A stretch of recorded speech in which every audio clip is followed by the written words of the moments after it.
And welcome to the Red Eyestream. This is Mad Dodge Productions. Anything that we say or do may or may not be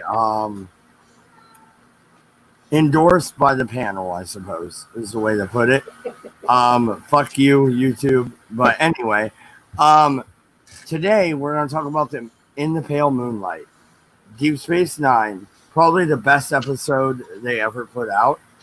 And I think it's really fitting for right now.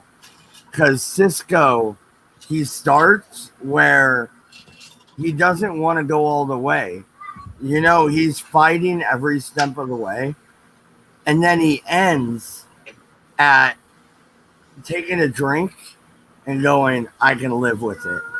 Come on, MC. What? He goes all the way with what? All the way to what? He's willing to murder one person. He's willing to set up everybody else to start a war. He goes full fucking I don't give a shit mode, doesn't he? Who did he murder? Who did he murder? Garrick actually murdered him. Okay. But, two people. Garrick murdered the first one.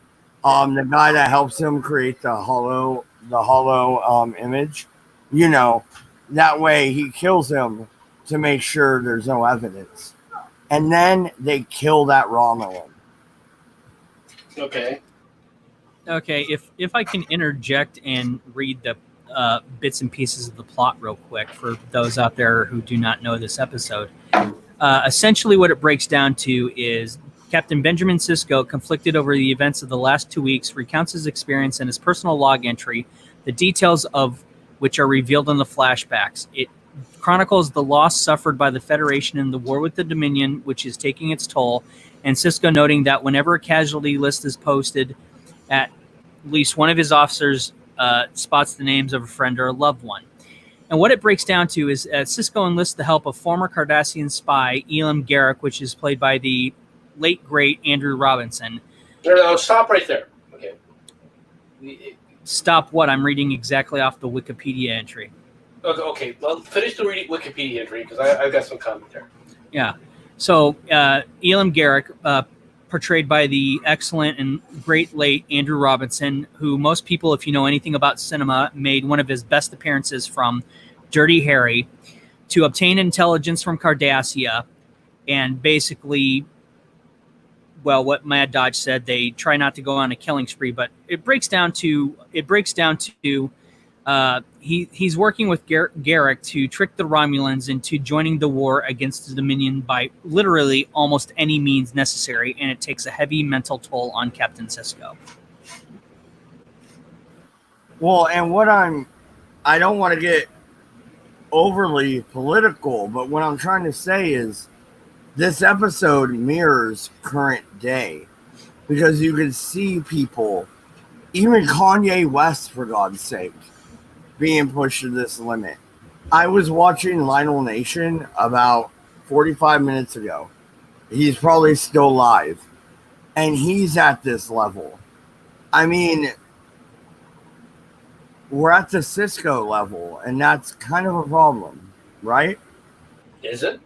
Number one. Number two is first of all right, Garrick is also at this point in time, he is also a spy and he's being used as a spy and as a resource for the Federation.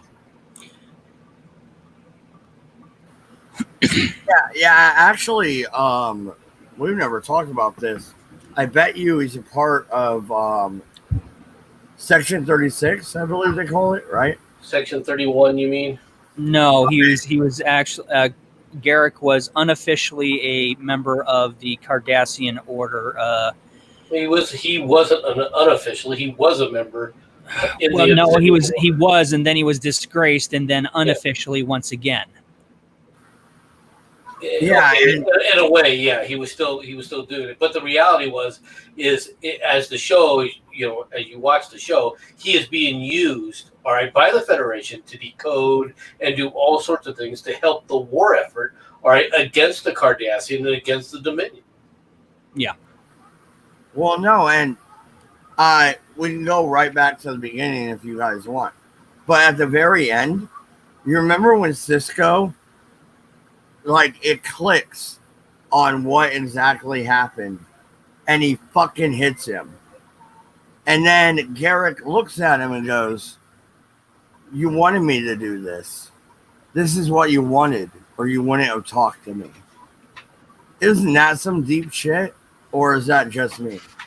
Well, I mean, it's more of a look. This is what it takes. Okay, and yes, so you can look at it from the standpoint that Cisco should have known. All right, that's the reality. It's in order to get done what he wanted to get done. All right, it was going to have to happen that way. All right, and to say that if there's some sweetness and light to what was going on. Now, the problem I have, first of all, unlike you, I don't think that In a Pale Moonlight it's a good episode. It's not the best episode of Deep Space Nine, in my opinion. But the thing about the episode, all right, I mean, it shows the a Federation officer in struggles, but it's unrealistic. Okay, in so many ways. All right, there are a number of things that have to be going on simultaneously. All right, and the fact is the Federation would have been pushing Cisco. If Cisco is in this kind of a situation, the Federation, and this is something that they don't show. All right, and it's nonsense. You know that the Federation has been trying to push Cisco to figure out a way to get the Romulans involved. They've been trying to get the Romulans involved. Yeah, but I mean, to act like this is just Cisco acting independently, look what happens at the beginning. Because I know this is non-canon. All right, guys, non-canon. But I have the Dominion Wars book. And it actually goes in depth on what happens at Beta Z. And they bring up Beta Z. You know what I mean? I wouldn't consider that non-canon. I would say for the person out there interested, it's a subsequential additional reading for appropriate background information to this episode. Yeah, and look what happens at Beta Z. You know how close Beta Z is to Earth in this world, in this universe, whatever. They are warp 1 distance, dude. Okay, well, I mean... okay, well, I mean, you're fighting a war. Yeah. You're losing. You're fighting a war because you're going in half-assed to begin with. You weren't prepared for a war, even though you knew a war was coming. You really got to take a look at this from the standpoint of what the hell's going on here. All right, and what's more is how is it? And Section 31, which throughout this entire thing, right, is just sitting back. But in reality, in totality reality, all right, the Federation's already won the war. The war is already over. Do you think so? Because, I mean... Okay, this is a separate episode, guys. It's a separate episode. It's not In the Pale Moonlight. But there's that episode where Cisco is on Earth and a changeling shows up and goes, "You know how many of us are already here?" I mean, isn't that almost like Al-Qaeda in America? Like Bush era? No. Like I said, I'm trying not to get political. I'm just saying. No, I mean, I'm not disputing that you have the premise or the idea of what you're trying to say. I think you're on the right track. I just don't think that's the best. I don't think that's necessarily the best comparison. I would say in any era is the fact that it would be basically like saying how many illegal immigrants are in our country, because that's more relevant to, I would say that's more relevant in my opinion, strictly my opinion, because it's Cisco basically going up to an illegal immigrant and the illegal immigrant saying, "Yeah, you know how many of us are here that you haven't caught yet?" That's basically what the founder was trying to say. He's like, how many of us do you think have infiltrated the Federation, let alone the planet, that you can't get your hands on? Yeah, which is why I know I'm bouncing around. We're pretty much talking to Dominion War. I should have probably renamed this. The Federation has already won the war. Well, No. Wait a minute. See, wait a minute. I love Deep Space Nine. I have Terry Farrell's. Not according to the later Star Trek movies. Did they win the Dominion War? They were getting their ass kicked. Yeah. Well, you forget something. Okay. You guys are forgetting something that's completely critical to all this, and that is in later episodes, you have the fact that they've already poisoned all the founders. No, and they restricted access to the Gamma Quadrant too. Oh, the minefield. Yeah. Well, they close. Well, see, that's the thing with Cisco is he being in the position that he's at, doing the job he's at. People should be kindly reminded that he is considered the Messiah or something along those lines for the Bajoran people as chosen by the prophets. And in many ways, he's the religious leader of the entire of their entire planet. Right, and so to close off the wormhole to the Gamma Quadrant, which basically the spirits of the prophets have said, yeah, you have to do this because they knew it was coming. So that was in addition to poisoning the founders, which I got to tell you, that was kind of. I'm not saying that was lame. I think they should have presented that earlier with hints and clues to that. That was, to me, seemed a little more. Oh, hey, by the way, we did this. Right. So the Federation leadership already knew. They already knew that the founders were done. Okay, that's reality. So okay, but if you look at it though. You also have, for at least 3 or 4 seasons, TNG going simultaneously. You also have the Borg threat.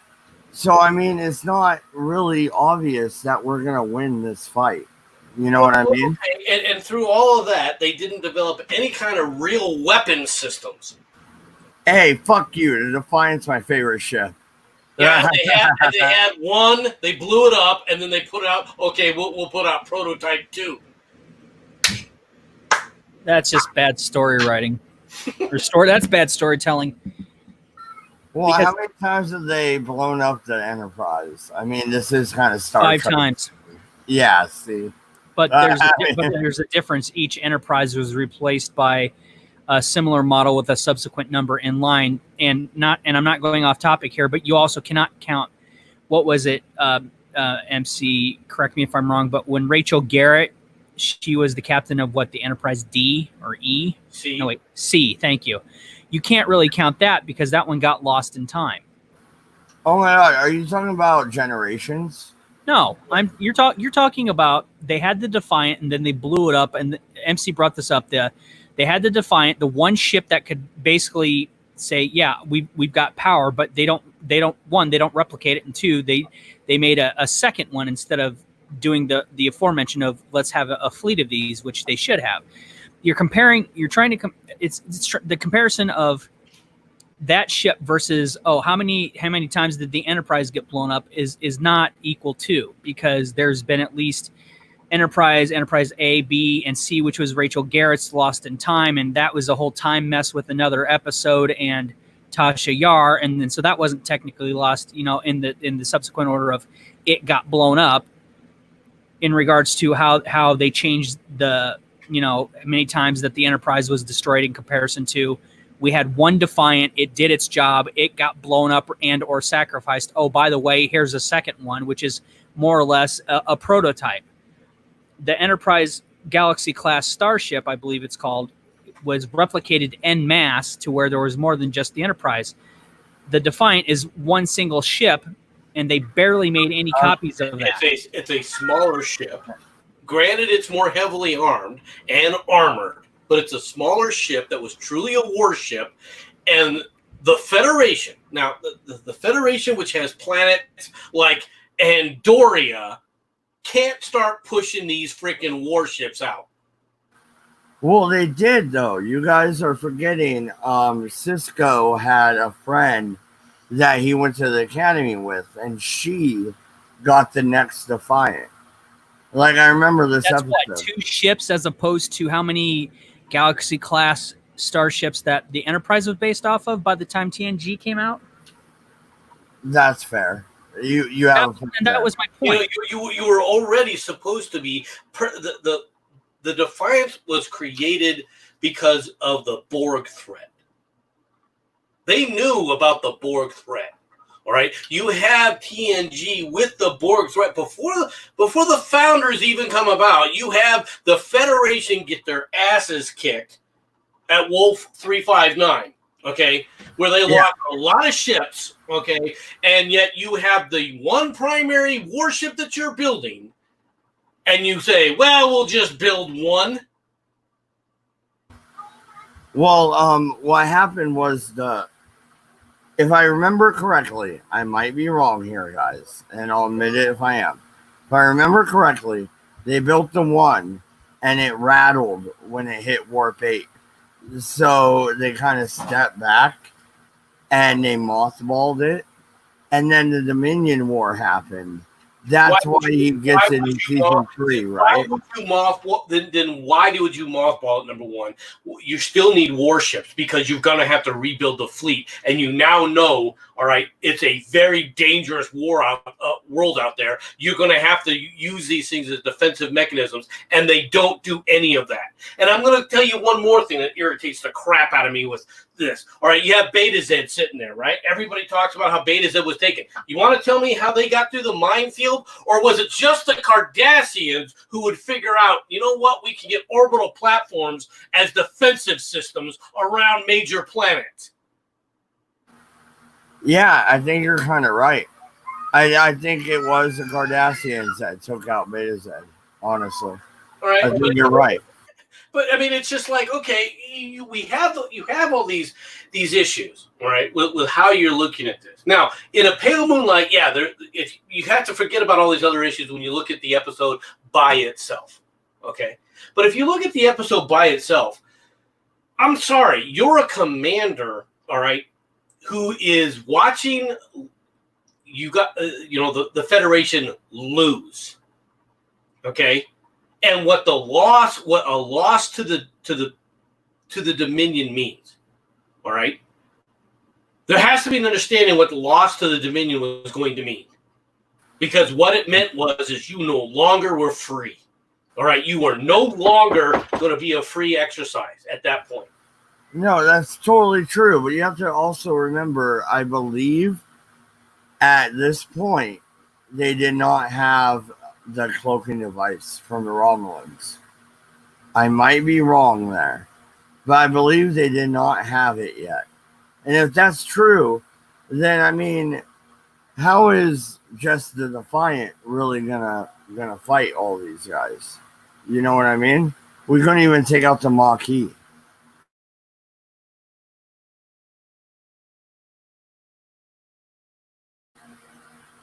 Come on, no dead air, guys. This is out of my wheelhouse.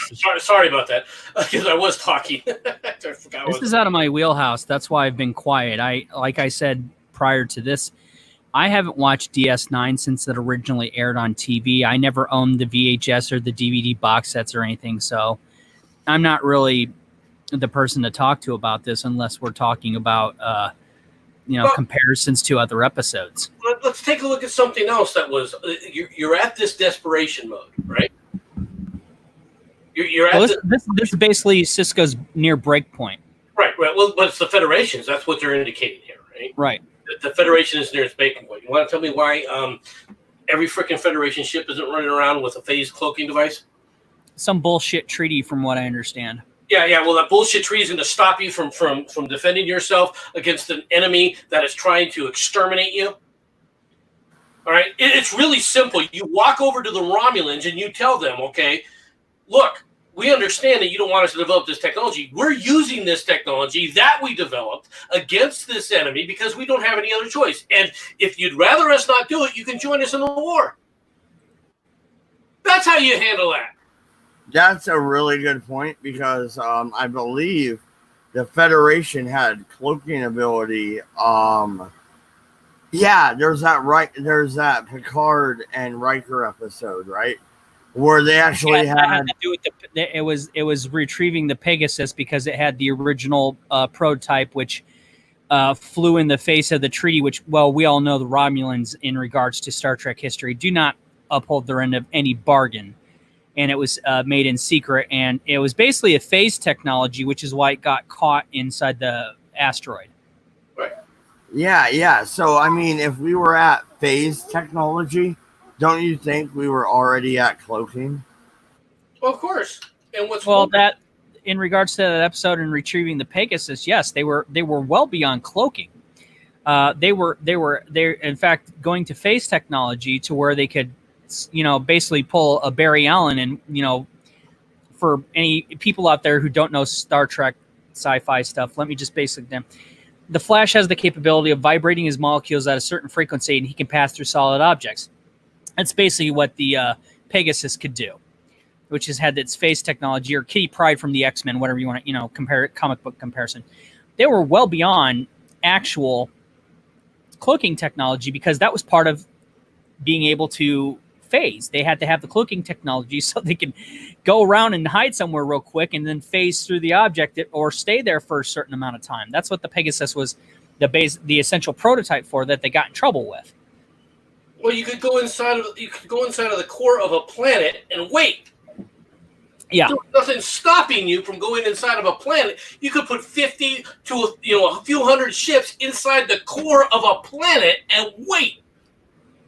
Well, it was also to the point they were trying to get the ships to be able to do something along, like, if they wanted to, sit in the middle of the sun, a sun, not the sun, a sun of any given planet, and basically cause a chain reaction and wipe out the enemy by having the sun go supernova while they just sat there, dipping their cookies in the milk. Yeah, you guys, I did a dick move, and I actually asked my phone. So, just a second. You asked your phone. Yeah, 2311, the Treaty of Algeron was a peace treaty signed between the United Federation of Planets and the Romulan Star Empire in 2311, following the events of the Tomid incident. So they made us put that away. They didn't make us anybody do it. So you just say, look, okay, we gave it up. The technology doesn't disappear. Okay. It disappears from the face of the public, but we all well know that the United Federation of Planets was just as surreptitious and sneaky as the Romulans were on certain levels. It never went away. It was just in hiding, unofficial. It was unofficially on the books. How many times did they do secret operations into the Romulan territory to find out the Romulans a shit ton. Were cheating the shit out of things? Do you really think? Okay, they're cheating every time they turn around, and we're just going to uphold the treaty? Bullshit! They're going to find ways to sit up there, and if nothing else, they would have turned on over to the Klingons and said, "Hey, you guys are friends of ours. You want one of these?" Well, yeah, and that's the thing, is that the Klingons always had cloaking technology. Hell, long before the Romulans. Yeah, exactly. I was going to say that the Klingons actually traded the cloaking technology for the Warbird technology. That's why the Klingon ships look so much like Romulan ships. Even in the Age of Captain Kirk, they were in even in the Age of Captain Kirk, you can find this out in watching The Undiscovered Country. There were ways that it was the Enterprise A or B that Kirk had in that movie, to where they could find ways to track the cloaking device, because it had emissions. And I thought to myself, well, how the hell do you have emissions from a cloaking device? And they explained it because of the radiation. Well, we have even on every day, we have technology that anybody can access nowadays that says, yeah, I can figure out, radiation. You put that shit in your house to make sure you're not getting poisoned. So yeah, obviously, in the time of Captain Kirk, Spock's going to be able to say, hey, you know what? Let's just basically track their radiation because the cloaking device does certain things, and then boom, there we go, and we jack up a photon torpedo, and then boom, that was the end of the story. So Well, and first off, hi Candid, and hi Brian. How are you guys doing? Hoping you're having a good night. And no, you're totally right. You know why the Federation was able to track that radiation? How would you know that that's the way to track a cloaking device? Oh, I don't know. That you already have a fucking cloaking device? They'd already stolen one. They already knew. They had an idea how the technology basically was going to function anyway. That's the other thing that gets me. Is like, oh no, we're not going to develop the technology even though we know how it works. Does anybody believe that kind of nonsense? And then like I said, but in a pale moonlight, everything is devolving down to this captain of a space station, and it's an important space station, a commander of a space station. Well, he gets promoted to captain later on. he does, but basically it breaks down to everything being resting on Ben Sisko's shoulders. Right. And it's like when all these other now, how many different admirals do they have? And why is it that only one of them you ever see them talking? It's the war. This is a war that's going on. He goes into a conference and sees one admiral there. Well, no, you're talking about Admiral Roscoe or something like that, right? Yes, Admiral Ross. Yeah. I totally understand what you're saying. Where are all the other admirals in charge? And I'm gonna add Brian in the stream. Hey, what up, Brian? What's going on, guys? Welcome. I had a shitty day, so I want to argue about Star Trek. Oh, okay. But they had what? Admiral Roscoe or what the fuck ever this stupid bag thing is. Which is wrong. Admiral Ross. I still get back to that end scene because one is my favorite because he just goes, "Can I live with it?" Yeah, I can. And he takes a drink. You know what I mean? And then he deletes his private whatever. I don't remember what it's called right this second. Personal log. Yeah, thank you. I appreciate that. you know what I don't get is that Star Trek Voyager, you had Janeway. A woman who was lost for I don't know how long, and they make her an admiral. What's up with that? Do you want to get me started? I hate Janeway. Oh, I just say that target here. Star Trek Voyager is about a woman driver that gets lost. Shut the fuck up! My God, that's terrible. Come on, that was good. No, that I'm going to vehemently disagree with. That's the sentiment of somebody who basically picks low-hanging fruit when he should basically be pointing out that Admiral Janeway couldn't function properly behind the wheel with her goddamn cup of coffee in the morning. No, wait a minute. No. You know what I want to point out about Janeway is in like season 5 or 6, she runs into that other ship where they got lost there too. And then she looks down on him for doing what? Protecting his fucking crew? Fuck you, bitch. And then at the very end of the goddamn series, you reverse everything. Everything. Are you kidding me? All those people you helped. That's all reversed. All of that. Like, oh, I hate Janeway. I hate her so much. So are we officially done talking about In a Pale Moonlight?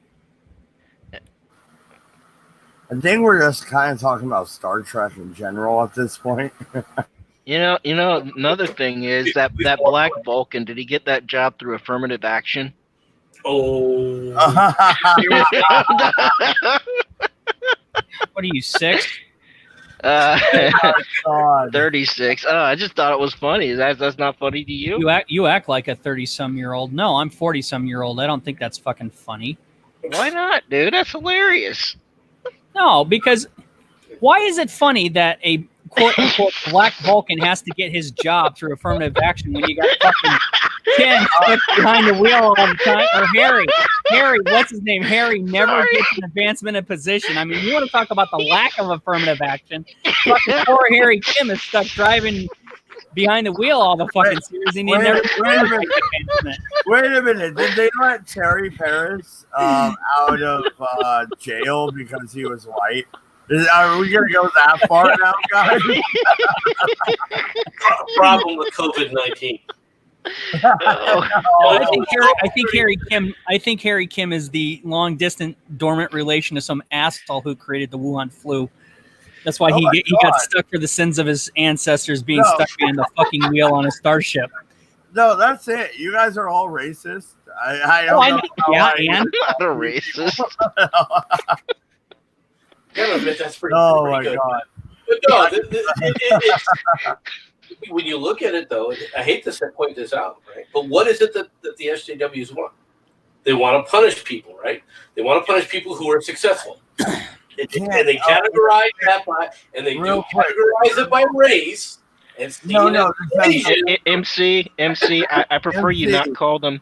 I prefer you not call them SJ. I prefer you not call them SJWs. Call them by their real names. They're communists. You guys, this is actually a personal thing. Yo, Candid, I did get it.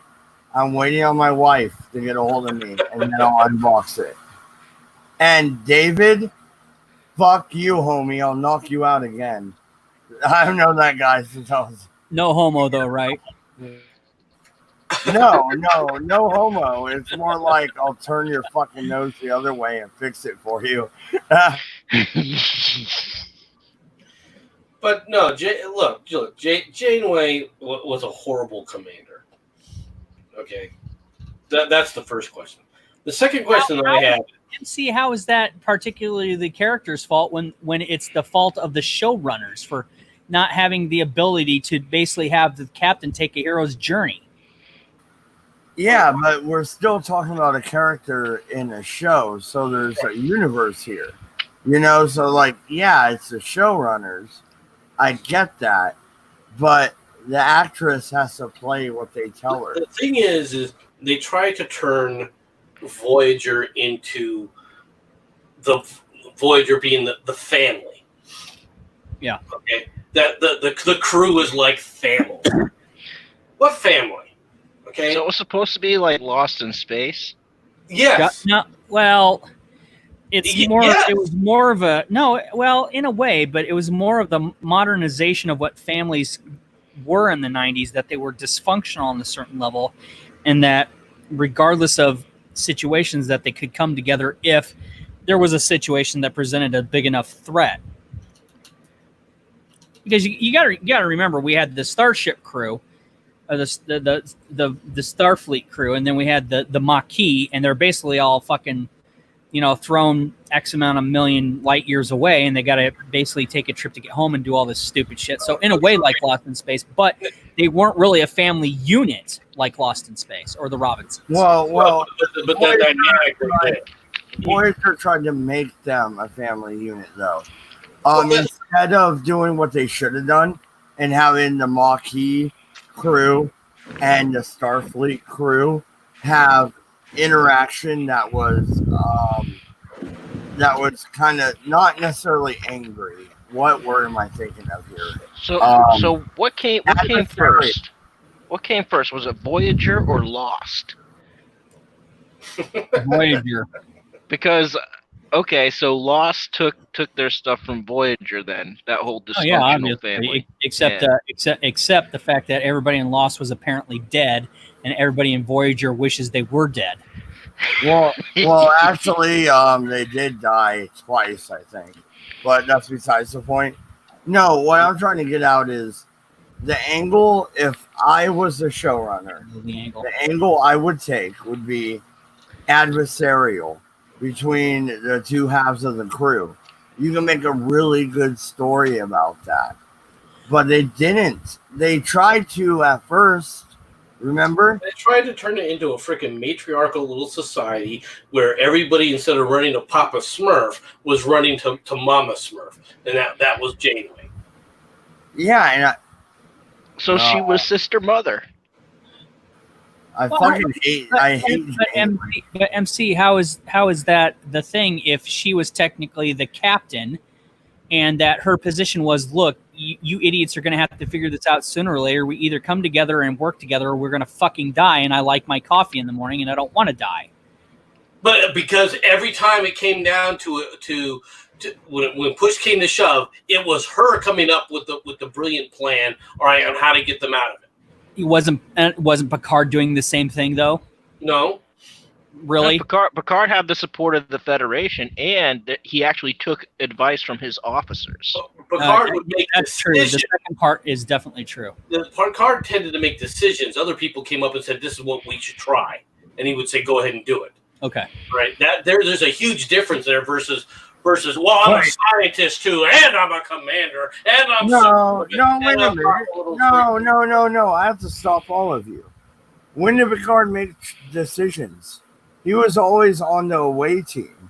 You know who made decisions? He made decisions all the time. He made decisions all the time, as MC pointed out, about based on suggestions from his officers, which I neglected to mention myself. That's why I asked the question, well, didn't Picard do the same thing? And MC's like, well, no, because and then Brian was in there too saying, no, you remember he had suggestions from his crew. And he actually listened to them, weighed the decision for better or ill, and then said, okay, well, I'm a captain, I'm gonna, bear all the responsibility of your ideas, and it's either gonna be sink or swim, and let's do it. Engage. There you go. Yeah. Very few times did Captain Picard basically have to say, in no terms necessary, screw you guys, I'm Captain Picard, we're doing shit my way. Because he was forced to. The line ends here. Oh, wait a minute. I gotta talk to my best friend here. Okay. David, bro, we're talking about Star Trek because I've had a shitty day trying to get my mind off shit. So chill out, brother. All right, but other than I'm not watching the live stream. What's he getting bent out of shape over? He's like, these are just fictional characters, and you think I'm delusional. He's not wrong. Look, Ben Affleck, we know they're fictional characters, but we're making comparison between shows, storylines, and creative direction of said shows with said fictional characters. So relax, Holden McNeil. Go talk to Jay and Silent Bob and take your kickback from the comic book and go talk to Banky Edwards occasionally. Well, speaking of no, wait a minute. $15, little man. Put that shit in my hand. You saw that Robot Chicken where Kirk had this super space herpes, so he had to call everyone he's ever been with. Oh, Jesus. Well, I mean, I think that what we're going through now, the CVID, if you get tested and it comes up positive, you got to call everyone you've ever been with. Oh, Jesus fucking Christ. Like, hey, I got the CVID. You might want to go get tested. Hey, that'd be the funny thing, right? No, it's not really funny. Yeah. Well, I kind of had to.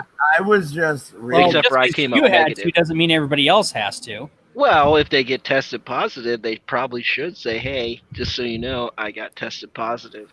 Okay, see, that's a difference in... That's what I was trying to get. That's what I was trying to get to. See, a suggestion is better than saying they should have to. If you get the idea you might want to, that's not a bad idea.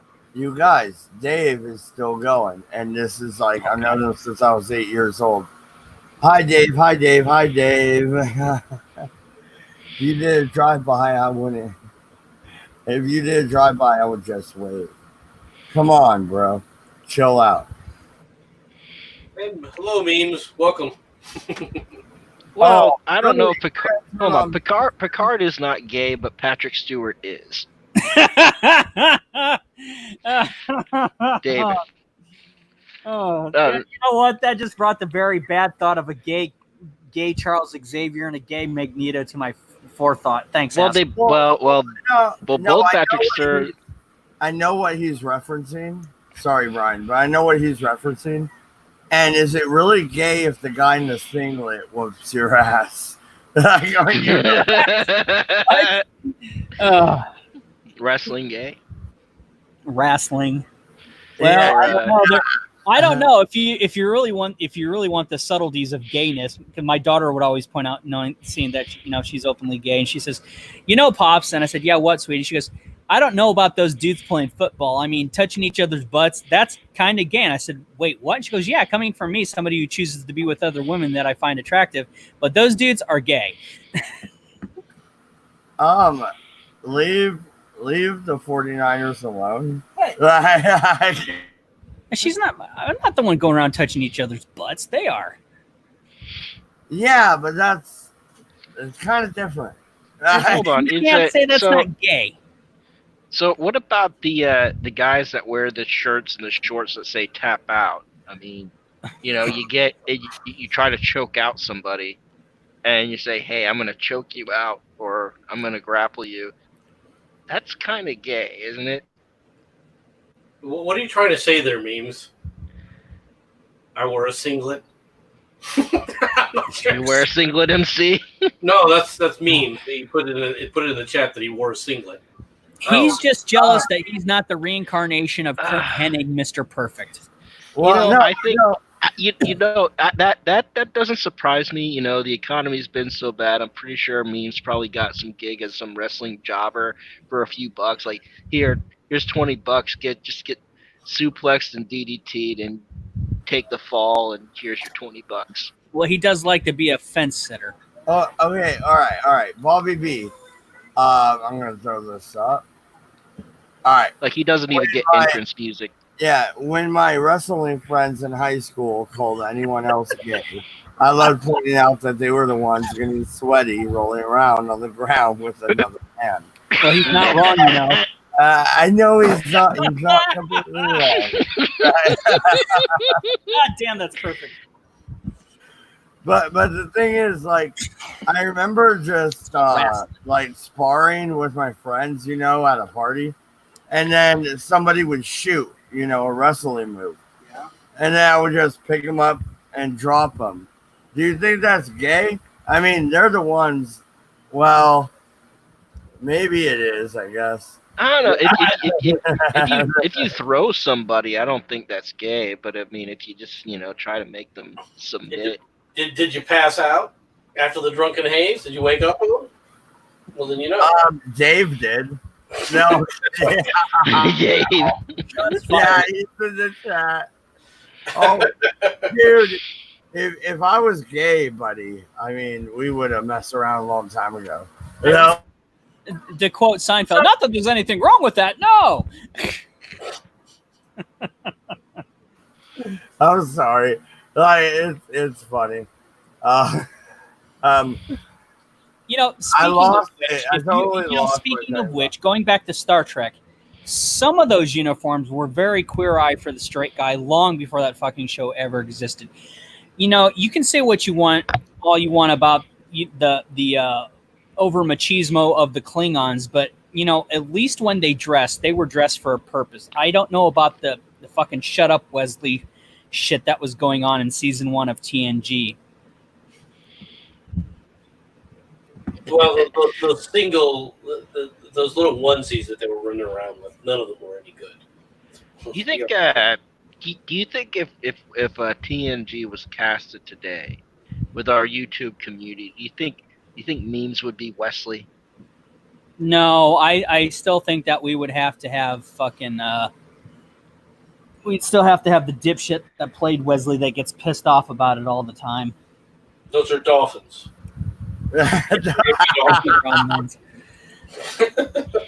No, who's the fucking actor who gets pissy about that shit when you tell him shut up, Wesley, and he'll block you on fucking Twitter? Well, I mean, actors are irrelevant now. They're getting canceled, so that's why.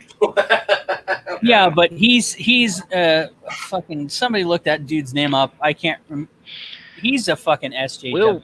Will Wheaton. Yeah, he's Will Wheaton is a soy boy commie. Yeah, he's a bitch. He would be perfect for Wesley in the modern casting of fucking Star Trek. But if you're talking about the word, where would you put memes?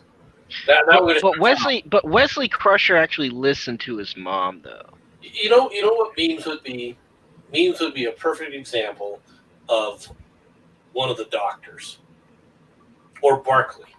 Oh, he would definitely be Beverly Crusher. No, Oh, hell yes, ruin, he would. don't ruin that for me, man. That's what Rule 34 is there for, buddy. Get over it.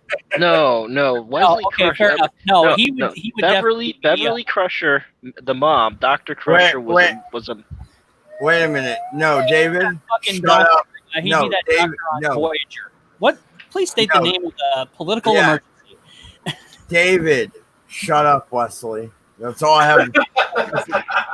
Memes, I love you, man, but you would definitely be the fucking hologram on Voyager. You would be basically say, please state the nature of the political emergency. Oh my God!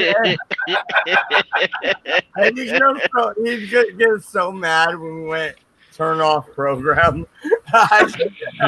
End program. You can't end me. And I mean it. Shut up, Wesley. There, David. I'm done with your shit. But no, Beverly Crusher, Dr. Crusher was a MILF. Okay, I guess I was really looking more at Tasha Yar in the long run, but Oh. God, really? fuck off. Oh God, that's good. Look. All right. Honestly, I didn't know that Mad Dodge ducked out. I thought I was mouthing off the Mad Dodge, not you. Well, yeah, he If I was Troy. No, the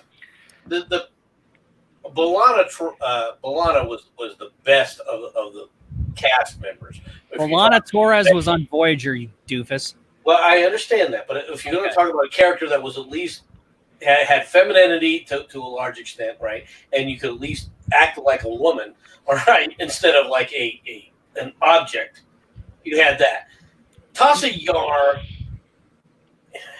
she it was only in season 1. Her acting could not get better. All right, That was season 1's fault.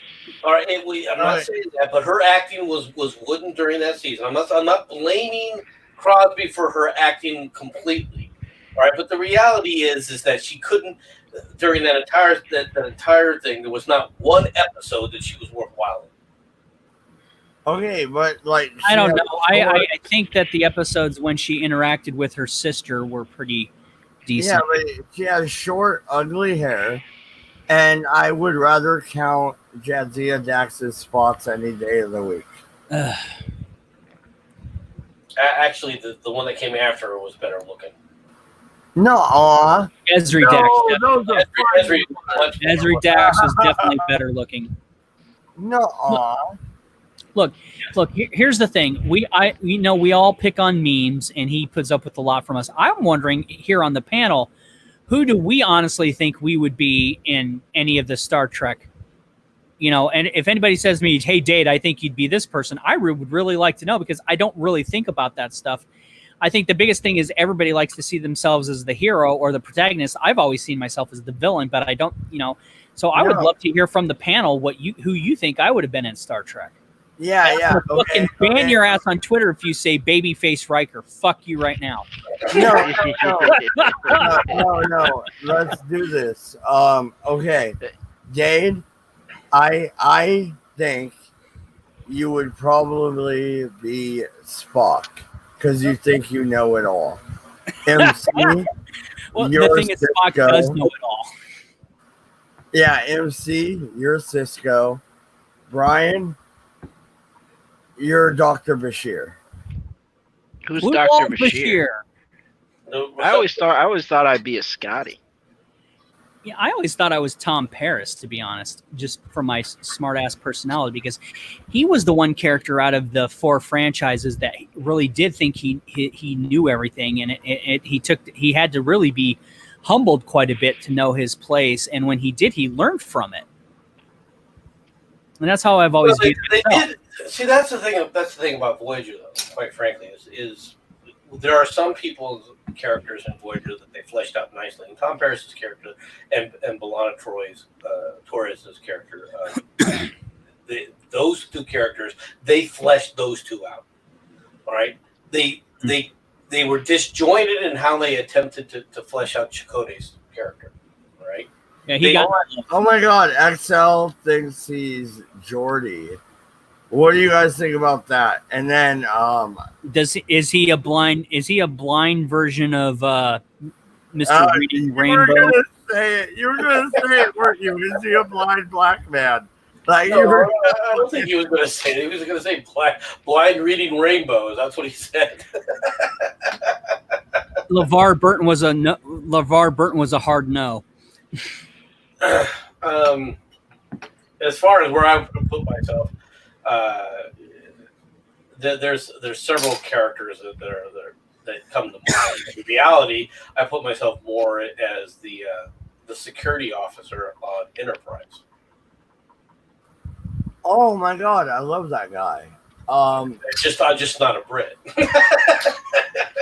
I always thought you were more Bones McCoy, to be honest. I can do that too. Well, the Carl Urban version, Mr. I look like I'm going to have a fucking heart attack every 5 minutes because I'm still not seasoned yet.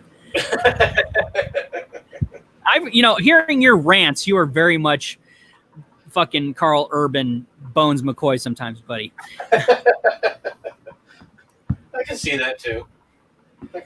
God damn it, MC, I'm a YouTuber, not a doctor. I'm a doctor, not a bricklayer. All right, Brian, I think you would be more. I don't know. I think you're more Scotty than Dade is. I'm not Scotty. Hell, I'm not Scotty at all. Yeah, so I think Scotty. Yeah, I can see Brian and Scotty. Yeah, I'm always tinkering with things as well. I was gonna say you're definitely always giving it what it got, Captain. I do. You go full out. I've only been talking with you for what, maybe a half hour. Yeah. No, I mean, I'll take things and I'll make them work. That's what I do. All right, you guys go ahead and attack me. I want to hear this. Honestly, Mad Dodge, I think that here's a critique, and it's not a personal attack. You have a lot of good ideas that sometimes when they try to come up to the surface, you have so much passion and so much drive and energy to bring them across. They're kind of fumbled, but the earnestness is there. And I'm not saying that you're completely illogical or smarter than everybody else, but you really got a lot of Data in you, because Data always seems to have the passion to be something better than he is, and he sometimes comes across as a fumble dink. So I kind of see it as a early stage Data. Definitely not a lore, that's for sure. Well, just because he's not evil. I didn't say he wasn't evil, but it's the fact that when when Mad Dodge tries to bring things to the forefront, he's very passionate about it, and he tries to do his best to have logic behind it. And he's always, he's willing to admit when he's wrong or he's at a fault, and he learns from it. Data was very good at doing that up until the later seasons. I think he's closer to be honest. He's closer to O'Brien. I really see Dodge as more of a checkoff. Yeah, I can see that too. Okay.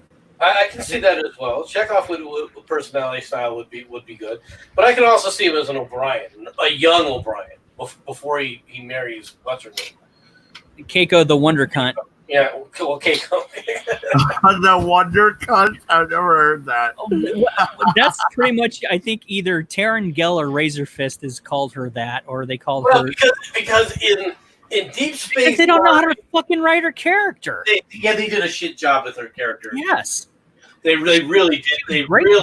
She was great in TNG, but no, she was. Well, she kind of though. I mean, their relationship with O'Brien and Keiko, it actually worked for a couple episodes. Well, but they didn't expand on it. They spent more time on the relationship between O'Brien and Bashir than they did on Keiko and O'Brien. Now, if there was ever hidden messages of the gayness, that was definitely between those two. I'm surprised that the red alert wasn't going off on the fucking DS9 every 5 seconds, and Odo was keeping tabs on them. That's pretty good. But Memes would make a decent Odo too, except he doesn't make as fast decisions as Odo did. But he did always try to walk a kind of like his own little line. Oh, I thought Memes was basically saying Mad Dodge was like Odo because once every 24 hours he has to go back into his puddle form.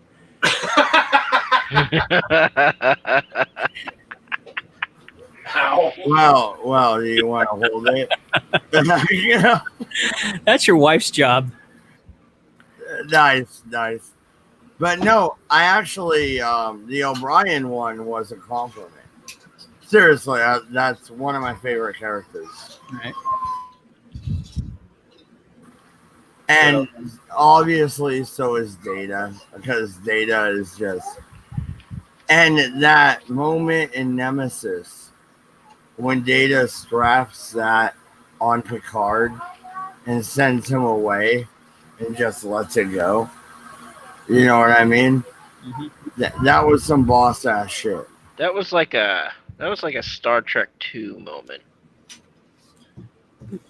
You know, it's interesting you said that. I was watching a video with James Rolfe earlier, and he was talking about movie deaths. And not to derail that, but you're talking about Star Trek 2. It really doesn't have the impact anymore, knowing that Spock comes back in Star Trek 3. And the difference being that in Nemesis, Data technically doesn't come back. He's gone for good. Yeah, I watched Picard. He is gone. He's just... Oh, that show's fucking shit. I don't even consider that canon. Well, I get that, but even in that show, though, he's just like an imaginary form. What MC were you and Mad Dodge and I talking about this? And I think a while back, and I said something like it was basically the idiots who wrote Picard. Basically, the only thing they've ever seen was First Contact, and that's how they wrote Picard in the entire fucking show. Oh, speaking of CBS, it wasn't me, but Viacom, that does make sense. Okay. Speaking of CBS Viacom and what isn't canon, you guys hear what happened to Nick Cannon? His dumbass shot himself out of the cannon, and there weren't no safety net at the other end. Oh, are we gonna? Oh yeah, we're gonna switch over to this. This fucking little troglodyte, this fucking racist piece of shit, fucking couldn't get a real job, ends up working for Nickelodeon, has a poser-ass rap career. His only claim to fame is being married to Mariah Carey for 6 years. She divorces his dumbass. Because he cheated on her with a flat-chested nappy right? head, and I don't know. Oh, that's a fucking cap. That's well, and if there were ever why do men do that? That would be it.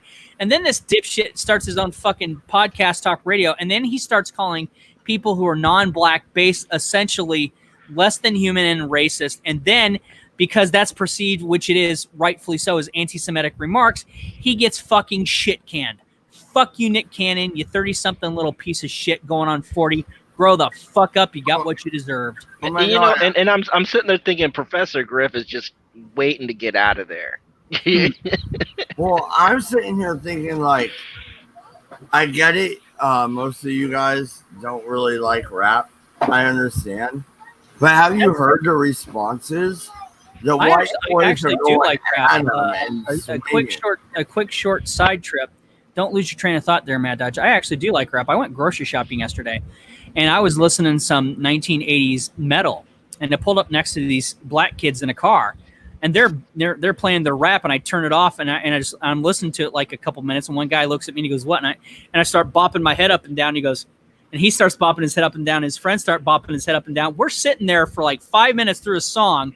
And this old Mexican lady comes up looking at us like we're on fucking drugs. And I say to her, "Hey, good tunes is good tunes." And it was actually a pretty decent song. And the kids... Did the old lady start bopping her head up and down? No, we were all doing the Roxbury shit. I know, right? We were all doing the Roxbury shit. She's looking at us like we're on fucking drugs. Because you were. I'm a fucking 45-year-old, bobbing the head like the Roxbury shit. and these 20-some-year-old black dudes, and we're all just listening to the song, you know, and it's good shit. And she's the one looking at us like we're on drugs. I'm like, whatever, lady, you don't got taste. Well, no, and since you guys switched it up, my kids were down playing at the neighbor's house. Is this the same neighbor that tries to keep getting you in trouble? There's 4 of them now. And they're all trying to get you in trouble. Okay, got it. All right. Well, where I live is split in half now. So let me put it that way. I do have people on my side. But my kids are down there just playing, right? And they're like, look, your kids need a mask. And my daughter, oh my God, she looks at her and goes, looks like you need a mask. You're the one near me. Oh my God. Right? Nice. Like baseball, but God damn it. Oh, man. But that's where we're getting at, dude. It's crazy. It really is. Well, I just posted something on Facebook, and I pissed a lot of people off, and I don't really care. I told them they can either mute me or block me or unfriend me. I basically pointed out that when Walmart decided to say, "Oh, we're going nationwide with you have to have a mask to wear in the store," I said, you're basically essentially bucking for a lawsuit because in some areas Walmart is the only place people can go for food and medication, and if you refuse them at the door, you've basically violated their civil rights, to say the least. You don't have the right to say to a person, "You can't come into our store and purchase groceries or get your medication." Well, it's even worse than that. In the state of Oregon, any child under 12 is not required to wear a mask. She was talking about under the age of 12, you're not required to wear a mask. Is that what you said? Yeah, under 12, okay. You're not required to wear a mask. Okay. These are my 4-year-old daughters with my older daughter. Like, okay, maybe you can yell at her. She's going to be a bitch. Because she's my daughter. But getting her started off early, aren't you? Yeah. You're being sassy Irish. And shit.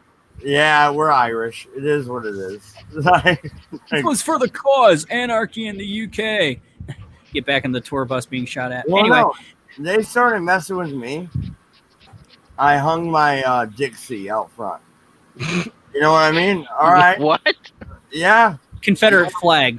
Yeah. Oh, okay. You want to hate Stars on and me? bars? Isn't that what they call it? Okay. No, there's 2. One is Stars and Bars. The other is St. Andrew's Cross. I'm hanging the St. Andrew's outside.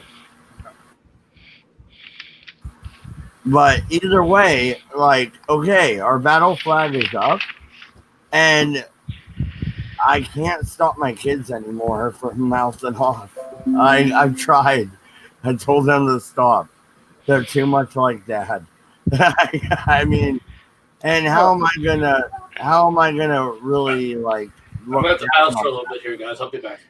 Okay. What? Here's an idea, Dodge. Do a $100 silence challenge. If they could go a whole week without saying anything, you give them $100.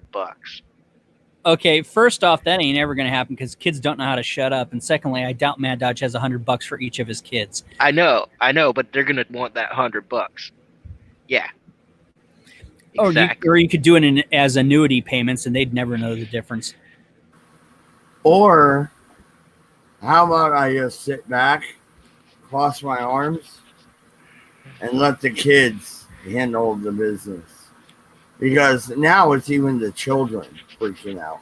That's why I was like, you guys want to switch it up? Fine. We can talk politics. I wasn't talking politics. I was simply pointing something out that it basically gets to the point of how far ridiculous is how far ridiculous till people decide enough of this bullshit. And I was more perplexed that you said that children under the age of 12 were not having to wear masks because according to Dr. Fauci, they're the ones that are more susceptible to anything because their immune systems aren't as good as they should be. You know what makes me mad? First off, that's just the way it is in the state of Oregon. You know, each state, has a different rule. I'm glad I'm in Iowa right now. What really made me mad is my wife showed me the picture of Kate Brown, my governor, smiling. What is that noise? Oh, Man, I it's hot, colored dude. It's I 90 colored degrees. something in I colored something in crayon, and I'm actually scraping some of the wax off with Oh, okay. a blade. Yeah, it gives a different effect to it. Anyway, Kate Oh. Brown being a dipshit. Yeah. There's this picture of her signing. Everybody needs to now be locked up in the law, right? You know, What? without any vote, without anything. She's just doing it. Hold on, locked And up like without what? What about going to the store? What about going we to work? are allowed to go to the store with a mask. What about work? With a mask. Okay, and Yeah, then outside of that, like what about being outside in your lawn? well, with a mask. If you're 6 or more deep, you need a mask. Hold on. So if you're outside on your lawn, on your property, Yeah, you get that's what I'm saying. You see oh why I'm gosh, so mad? no, that's messed up. Now my question is, how many local branches of law enforcement, meaning city and county officials, or sheriff, are actually going to enforce said mandate? I doubt hardly any of them because the neighbors have called the cops on me 5 times in 6 days. I called the cops on them because they're yelling at me about my Camaro, right? I needed a jump. What, My neighbor gave me a jump. So I'm revving it up because I got a jump. oh yeah. I Yeah, told you yeah. about that. Yeah, exactly. Hmm. And then those very same neighbors went and lit off fireworks in the Cascade Mountains. Do you get what that means? Like, we have fire warnings up here. You know, like, usually it's outlawed completely. So, like, you're yelling at me and then you're firing off mortars. Are you kidding me right now? Weren't you bringing this up the last time we were on a live stream together? It's basically because it could start a forest fire. Yeah, and I'm sorry, I'm just so mad about it. I know I keep repeating myself on it. No, I was just double checking because it'd been a while since we talked, and I said to myself just right now, I think he was talking about this because he said it could start a forest fire. Yeah, and I had my friend who went to law school. I'm not going to say their name. They sat down with me and we wrote up a police report. I still haven't gotten a call back. They called the cops. You're not going to get called back. Yeah, none of us are. None of us. The cops are non-existent right now. Isn't that an issue? I mean, That is what an if issue somebody, because I mean, are the cops are they having the blue flu? right? Like, what if somebody Dadgum. walks outside Yeah. with a firearm? I mean, Oregon is open carry. What if they walk out and go pop pop? What's Here's gonna happen? the thing about that. People think that they can abuse the fuck out of the law enforcement on every level. And law enforcement is still comprised of people. People don't have to take other people's shit. It gets to the point, regardless of the job, regardless of what oath they took, regardless of morals and ethics that a person believes in, people are going to start walking away. And I'm not talking the hashtag walk away shit. I'm talking like they see stupid people doing stupid shit all the time. It's going to be like, we're not going to deal with this anymore because not only do you not appreciate us, not only do you not defend us when we do something right and call out the stupid people, you're consistently abusing us, and we are humans, we have feelings, and we have families and ourselves to take care of. We don't have to take your shit. You can solve your own problems. That's basically essentially what it breaks down to. People don't want to admit that. They think that the police are just machines that can be abused. It's not how it fucking works, people. No, it's not. It's not, because if that was the case, they'd be closer to returning military, and they get they throw a short circuit, especially if they had to deal with like a traumatic situation. They get PTSD. So I'm going to tell you something about me real quick, Brian. I got 2 girls in the military, so respectfully, tread carefully. no. I'm not. No, I don't disrespect the military. I'm just saying you have people that go tour after tour after tour. Yeah. And then they're not treated. They don't get the proper treatment, or they say, "Oh yeah, well here, take pills or whatever," and then Exactly. they're not treated right when they get back. That's what I'm saying. Yeah, Right. And they think that, and a lot of assholes, especially online, they'll say, "Well, I hope your kids end up and come back in a pine box." It's kind of like, And because they're not treated. It's like, Yeah. Look, dipshit, you're wishing that my kid comes back in a pine box. That happens. That's one less person to defend your capability of being a mental retard. You know, Yeah, like soldiers like- and soldiers are trained to basically not take any shit. mhm. You touch a soldier when they're in uniform, even in public, they can and they will get away with restraining and or breaking any numerous parts of your body. That's what the average person does not realize. They're not the police. Sorry, I didn't mean to interrupt. Well, no, and No, I get your point. no, they are not, First off, and they do way differently. yeah, first off, the thing with the military is it's turning into what happened during Vietnam, and those people got spit on and treated like shit. Okay? That's a slight misnomer. I'm going to make a historical correction here. That did happen, but it was actually less than 1% of the hippie generation that was standing around at airports and spitting on people. Yes, they did do that. Yes, they did get called baby killers, but it was actually very much less than 1% of the entire baby boomer hippie population that actually was stupid enough to do that. Mainly because the rest of them were either fucking drugged out of their mind, basically creating and spreading sexually transmitted diseases, thanks you fuckers, or they were scared shitless of anybody in a uniform. Okay, well, that's perfectly fair, but look at it. All right, I live on the West Coast, man. We mobilized for the Bundys. You don't think we'll mobilize again? I mean, what do you think's going to happen? In Nevada, there was over 300 people, fully armed, rifles out, staring down the National Guard. I mean, who do you think you're fucking with at this point? You know what I mean? And that's kind of the scary thing, you know? Because I think they're going to shove the wrong people too far. They are going to shove the wrong people too far. And right now you have a lot of police calling out in a lot of these blue cities and blue states. And they're just not showing up for work, because if they can, especially you see what happened in Atlanta, and that could be debated, but I mean, when you get rocked on your head like that and they steal your taser and you have a fleeing suspect, I'm just surprised the guy was able to shoot the guy or shoot anything. The guy was running off of steam and instinct.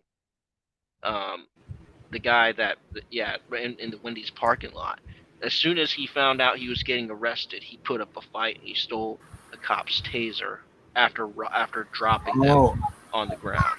You're talking about the cop that got killed, right? Not the cop that got killed. No, the cop that got. It was the guy that got killed in the Wendy's parking lot because he was either high as fuck or drunk. He was instead drunk. Instead of going to the drunk tank like most any reasonable person. I mean, I've been fucking plastered once and twice, but I've never gone after a police officer. It just doesn't solve any problems. He decides to go jump at police and shit. What was it with Brian that grabbed him with their own taser? Yeah. Oh yeah, he stole the officer's taser, and he dropped both of them on the ground. And he was fleeing from them. He shot one with a taser, and the one whose taser was taken, he's the one that opened fire. Yeah. You know, people should go watch Donut operators' videos on a lot of these things, seeing that Donut was a former police officer. It's like people are getting very brazen, thinking that just because we live in a society where, I got it on camera, I've got it on film, that they think that they're immutable from any sort of repercussions. Like the asshole that charged that female police officer the other day, and she put 9 bullets in him, and everybody on Twitter, whoa, she got to shoot him 9 times for. The fucker had a knife in one hand and what was it, a screwdriver in the other. His intent was to kill a person. That officer was completely justified, and she reloaded, by the way, and she was that damn quick and good at it to defend herself when his dumbass should have just stayed in the car.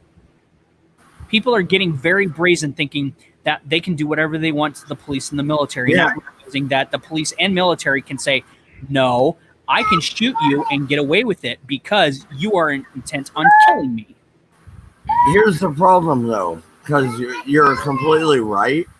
You're right. But both sides now are getting brazen. You have what? What was that couple? The lawyers that walked outside fully armed, AR-15. Get the fuck out of here. They defended their homes. Yeah, with an AR-15 and a But is it really that both sides are getting brazen, or is this because, as I've always stated, you push a human being too far, they're going to push back? It is the latter. Respectfully, I have to disagree that it's the latter, Mad Dodge, as opposed to the former. George Floyd fucking died, which he shouldn't have. He should have, that whole situation was a fucking mess. Then they make this idiot a martyr. Then all the shit fucking goes down. And now, months later, everybody thinks, oh, I can do whatever the fuck I want to the police. No, these assholes pushed the police and everybody else that is law-abiding citizens. We're all starting to push back because we've had enough. That's what I'm saying. Well, yeah, and I'm right there with you, and that's what's scary, to be honest. But, George Floyd died. I went on a live stream right after it happened defending him, okay? And how many other people did the same? Portland is still burning after a month and a half. I didn't defend George Floyd. I did exactly what Anthony Bryan Logan, Steven Crowder, Donut Operator, and a shit ton of other people suggested.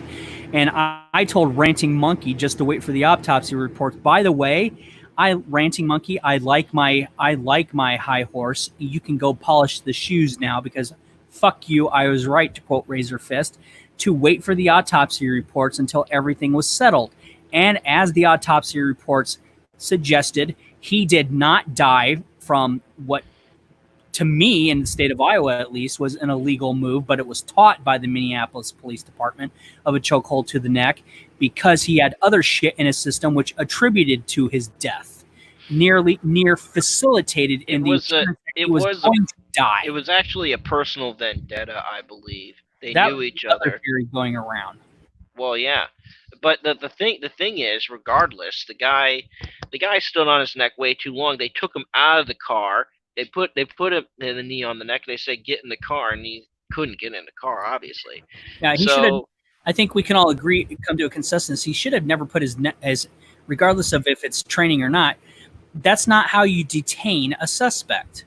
No, not at all. Well, no, and it's kind of like, was it Ferguson or before that when they gave him the rough ride? I said the same shit. I've said the same shit about a guy getting shot in a fucking hotel room. White guy, shorts on. Oh, we think you have a gun. Where? Where does this motherfucker have a gun? Up his ass? I said the same thing. You know what I mean? Yeah, it's essentially got to the point of utter ridiculousness that this past weekend a 1-year-old was killed. That is essentially what this whole bullshit of the quote-unquote peaceful protests, which, no, they're fucking riots, and it's been that way since day one, and I've had to tell my mom this too. When you break shit, it's a riot. That's what it's culminated, the death of a 1-year-old child. Nice fucking job, by the way. Yeah, but you have basically black-on-black violence, and you take the life of a 1-year-old. You don't give a shit about social equality, racial equality, or justice. You're basically Black Lives Matter and anybody else. They're basically Al Sharpton 2.0 using this to an agenda, and they don't care who they kill. It's Marxism. It's by any means necessary. This is communism right here. No one dares call them communists, and it makes me mad that no one calls it up. This is what the Red Guard did in the Soviet Union. I think Razor Fist had called it out. Red Guard did in China. This is the new Red Guard. Antifa and Black Lives Matter Inc. are the new Red Guard. This is organized riots. Why did all these riots pop up the next day all over the country and continue to even after they charge the officer, even after they up the charges? No, they continue. And so right now, does anybody, and I mean anyone right now, even think about George Floyd? Not one. No, nobody. Nobody, because George Floyd was used. His death was used to fit an agenda. Here's where I lost my shit, Brian. In Davenport, Iowa, when I was going to visit my daughter's girlfriend, I was 5 blocks away from that whole demonstration, and it was technically a demonstration. It was not a riot; it was an actual demonstration protest. Mm-hmm. A young lady who was at the time 2 to 3 years younger than my daughter, named Italia Marie Kelly, was killed because BLM people decided to go full potato and turn the demonstration into a riot. Thankfully, the Davenport police put an end to it, but it still cost her life and a few others. This is where I drew the line. Not to mention that the retired police officer David Dorn died and countless others. This is a continual cycle of bull crap to where they want to use people, they want to prop people up, oh, this person's innocent, and yet every single fucking time, excuse my language, every single time the people that they prop up have been found to be career criminals. They don't care about Italia Marie Kelly. They don't care about David Dorn. They don't care about anybody who's been subsequently hurt and or killed because of this garbage. And it's all a political move, and they've done it. They did it the last time before President Trump was elected. They're doing it again to see if they can get people frothing at the mouth and pissed off. This isn't it's a political move, but this is the lack of morals and ethics that has permeated within the last 50 years in American society. Yeah, well, they have gotten us frothing at the mouth. We are done. I said this over on Jesse. Brian, you know Jesse, right? Yeah. I said this over on his show. I am willing to sign a contract to activate in a minute's notice. That's where I'm at. And if you know history, you know what that fucking means. Okay? For those of us that don't, please tell us. Okay, the Minutemen. I will activate as soon as the enemy shows up. I will stand shoulder to shoulder with you. And I don't want to open fire. But it's not off the table. Okay? Well, that's the biggest thing. You can't, I'm sorry, but you can't wait on people like state militia or Minutemen because they'll be too damn late. It's the consistent problem that we have in storytelling with superheroes or a protagonist is that they're always reactionary. However, the second that a superhero or a protagonist takes a proactive stance, they suddenly get thrown into the spotlight and are considered the villains. Let me break it down like this. There is a Justice League episode called A Better World, I believe. And it's is that the one where they have parallel universe? Can I get to it?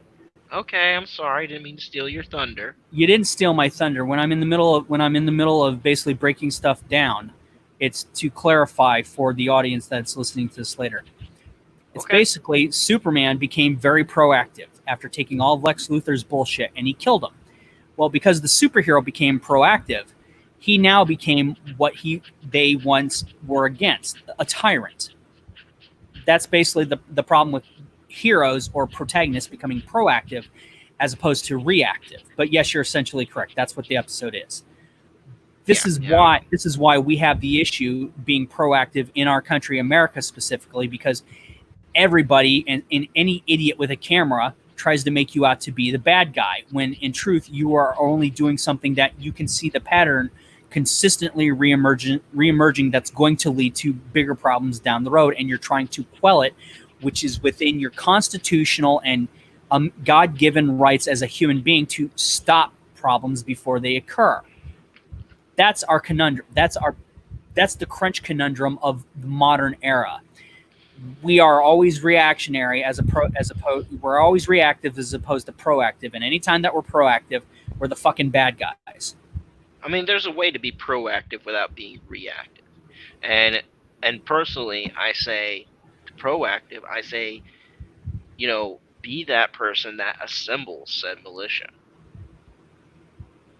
At this point, I don't see how that would be a problem. I know before you had some people just kind of standing by, and then they say, "Okay, well, they're crazy." But this time, you look at what's going on, ain't no one crazy. Right. You have criminals being left out of jail, and guess who gets recruited by the George Soros groups to start the riot, starts breaking stuff, because the pasty soy boy Antifa just can't cut it. And that's another danger, the John Brown Gun Club and all those guys. If they're serious about wanting to overthrow the country, we got to be serious about protecting it.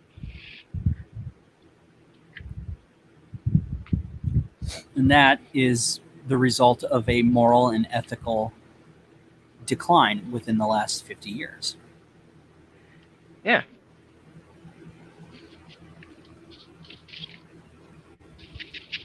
So, are you starting to feel better now, Mad Dodge, at near 1.5 hours? We might have just set him back. God, I hope. Oh no, we probably did. No. I just had to go take a piss. I'm sorry. I didn't hear you guys. Oh well, that's probably good. That's probably good. Probably You go back to this, you're probably thinking that Brian and I are going at each other, and it's like, no, we're not. We're specifying our points. I was just, it's like, oh, you guys are bitching at each other. It's like, yeah, we're really bitching at each other, trying to come to a culminative solution between two different people here. Well, no, and all right, let's go ahead and wrap this up. XL, hey, glad you showed up. Memes, shut the fuck up. Bobby, Okay, you're cool. Carl, you're cool too. All right. is this one of those? Is this like in that movie Half Baked where Mad Dodge is going, fuck you, fuck you, fuck you, fuck you, you're cool, and fuck you, I'm out. Yes. But hey, drop some fucking shit. Brian, you got a channel? Yes. God damn it. Okay, so you go to youtube.com/Brian, BRION, The Observer. And then also on many of my videos, there's usually a link to my Teespring store. I got this awesome shirt that says "Communism is Slavery." Yeah, my birthday's coming up, bro. Just throw that out there. Hey, you got a bit. My birthday's in less than a week. You gonna send me a shirt or a mug? Oh, yes. It does come in a mug. It does come in a mug. Mad Dodge production shirt. But no, Brian. God damn it, I lost it. I lost my train of thought. Fuck you, Dade. Derailed once again. You're welcome. Yeah, you totally lost me. Oh, do you have BitChute? You got anything else? A BitChute, Yeah, I got a BitChute, but I don't remember the link name. But just look up Brian the Observer on BitChute. All one word. You'll find it. No, and this guy, he's a good guy. I like him, which means you might hate him, but it's okay. What an asshole! Well, it's kind of the truth. Dade, you said you were just gonna start doing some shit. What's up? I actually had to put that on hold because the only place that I wanted to put it decided to be retarded about some things and has excessively banned me from posting videos. Oh. So, fuck you, BitChute. I've caught other people. Whoa. How did BitChute ban you from posting videos? Here's what happened. I had posted quote unquote copyrighted material, which I own from the disk source itself, edit it severely for a test run to see how the uploading quality would be. And they flagged me for it, and they banned me from uploading anything. I can still comment on videos and watch videos, but then start another channel. Well, I mean, that's I'm very about rare. ready just to scrap mine and then start one anyway. You probably pissed the wrong person off. Well, I did, because I've caught other people with completely unedited songs of music videos, Sony shit, and all this other stuff, and they're still being able to upload shit. And it's like, oh yeah, the good for me, but not for the, that shit. Did it have anything to do with The Last of Us Part 2? No.